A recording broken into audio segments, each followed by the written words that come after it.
Nobody has ever had a global ministry by the practice of a one-man church. If you decide to practice a one-man church, your ministry will go but not far. Without proper leadership, the church will not work. The church will become disorderly, and a certain order that transforms the ministry into a global standard will be missing. What is a one-man church? Mostly people understand one-man church to mean a church that has one man as a founder.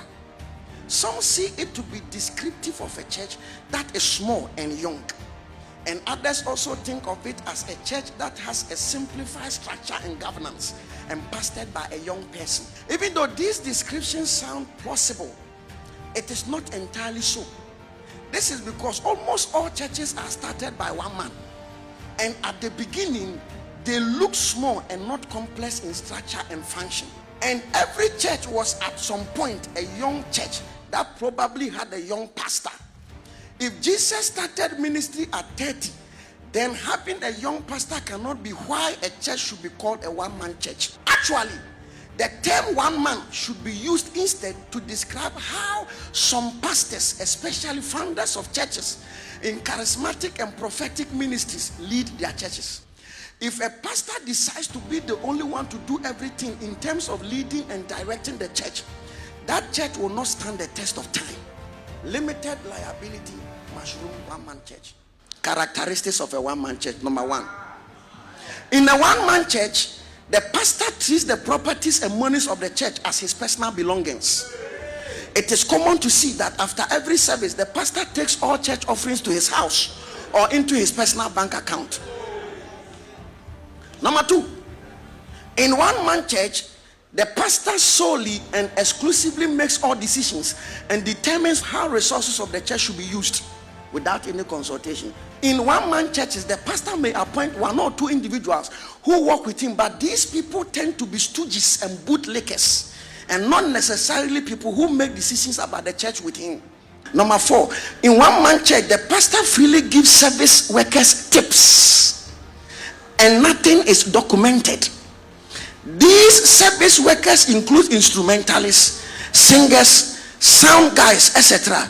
These people are mostly not treated as church staff in a one-man church, but as hirelings or hired servants brought in to perform every week for their hire.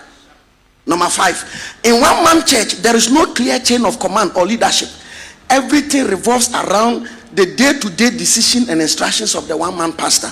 In one-man church, the pastor is answerable to no one, and no one questions or comments on his leadership. The one-man pastor is likely to have no spiritual authority like fathers or mentors who bring him to order whenever necessary. In one-man church, there's autocratic leadership. A single leader has complete control and decision-making authority. In one-man church, there is no accountability. In one-man church, there's centralized decision-making. In one-man church, there's limited or no shared leadership. In one-man church, there is a culture of distrust. In running the church, the one-man pastor demonstrates distrust by working with only a select few, mostly family members. If a pastor will ever be trusted, he would also have to trust people. Raising faithful men and committing to them the work of your ministry is part of the task of your ministry. Raise men you can trust, appoint them as leaders, and lead them in administering the work of the ministry in the church.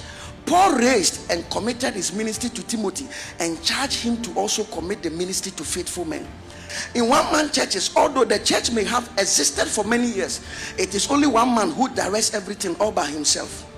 I am not suggesting that a church council or a team of pastors should be set up in all churches to dictate to the senior pastor how he should run the church. But my concern is that just as Jesus had a team he was working with, it is also important for every church founder, every pastor, to raise a team, faithful people to work with. Jesus trusted men and worked with them. We must be able to work with others